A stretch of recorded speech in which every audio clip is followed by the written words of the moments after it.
Hello again, I'm back with our regular programming, and this time we'll be discussing how RWBY utilizes familiar archetypes and framing to explore characters and genre. But first, I want to thank my wonderful patrons for making these episodes possible. Now, I don't think it's a secret that RWBY is a story about stories. The characters are based on fairy tales, the importance and use of stories is brought up and discussed by characters in universe, as are their effects on people. I've already done some talking on this in the past, so I won't bore you too much with the details like this, and instead focus on the topic of this video. Namely, how RWBY introduces and subverts archetypes while maintaining its cohesive narrative through line as an action hope punk series. With that in mind, let's talk about some characters. So, first and foremost, some of RWBY's earliest thematic narrative statements include things like there will be no victory in strength, discussions of a smaller, more honest soul, and my personal favourites, a discourse between Ruby and Blake about the world not being a fairy tale and Ruby countering that as huntresses it's their job to make it better regardless. I would also just like to note that making two of the narrators active participants in the show with their own biases is a great choice by itself because it introduces the themes but also lets them be imperfect because the characters themselves are imperfect rather than just mouthpieces for the authors.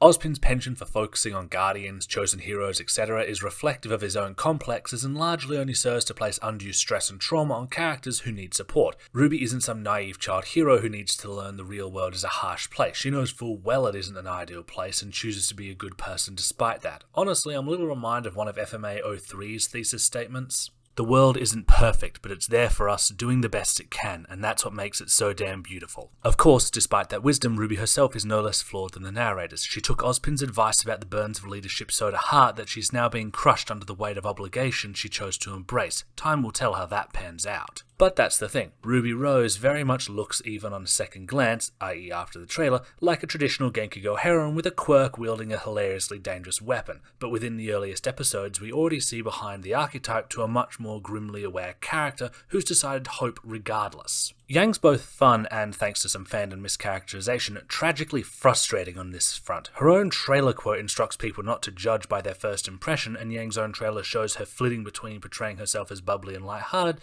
to revealing someone much more focused and canny, who can strategize in a fight, track down high-level criminals, and we see from her interactions with RWBY and her knowing just how to help Blake in Volume 2 that she's got layers and layers. She also didn't make a pun in Volume 1. Puns are not a huge part of her character at all. They're just a thing they did at one time as a homage to Barbara. Weiss's tsundere rich girl egotism is rooted in her heavily traumatic upbringing and a desire to validate her own sense of self-work. Blake is just an amazing mishmash of tropes, with the shy mysteriousness being rooted in abuse from Madame Taurus, to her being a catgirl but instead portrayed more akin to a ranger prince in self-exile, but any member of RWBY is worthy of several episodes on their own. So instead, let's zero in on some more obvious and simpler but still interesting plays on audience expectations versus execution via character archetype. As you can probably tell from the nightmarish amount of harem fics, a lot of people saw Jawn and pegged him as the traditional shonen hero guy who, despite having no training or talent, somehow has incredible power and takes charge, maybe gets a harem of love interests, etc.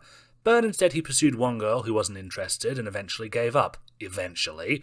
Lost his traditionally assigned love interest, but largely because she was starring in her own Greek hero tragedy. His pain over her only makes him less effective and harmful rather than serving as any kind of awakening, but learning to process his grief and seeing how his actions impact others is leading him to embrace a supportive role, an assistant, tactician, mediator, and cleric. There's more here to say, but I'll likely do an episode on it after Volume 9. Sun was basically the male equivalent of a manic pixie dream girl, which I guess is like wildly free-spirited surfer dude? You'd expect him to be the one to help Blake relax from obsessing or be targeted by her deranged ex's ire, but Sun didn't really understand Blake's emotions unless she spelled them out for him, and Adam viewed him as little more than a classmate, and coming face to face with the fact that being a manic pixie dream girl who drifts from place to place with little consideration outside of fun, excitement, and friends has caused him to harm those he cares about for is a pillar of an entire book. Adam was someone keenly aware of genre and sociology. He played the role of the brooding anti-hero, the loyal warrior, the guy who's all alone but doing what's necessary, and it's all so false.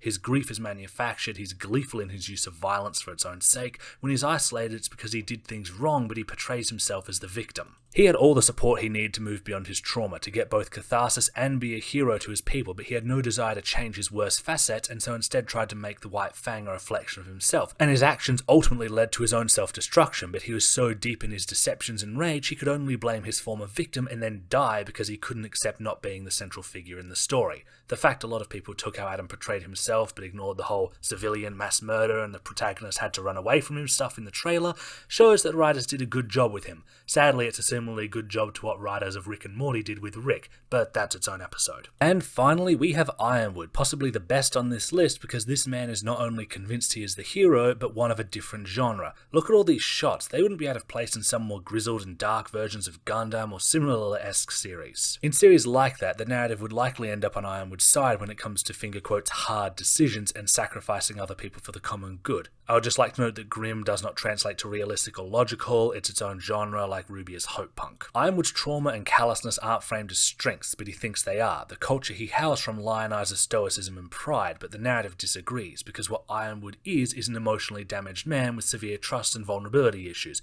one who made it impossible for himself to have those things that he needed because they all had to be on his terms and in his control, and it ultimately destroyed him. Phew!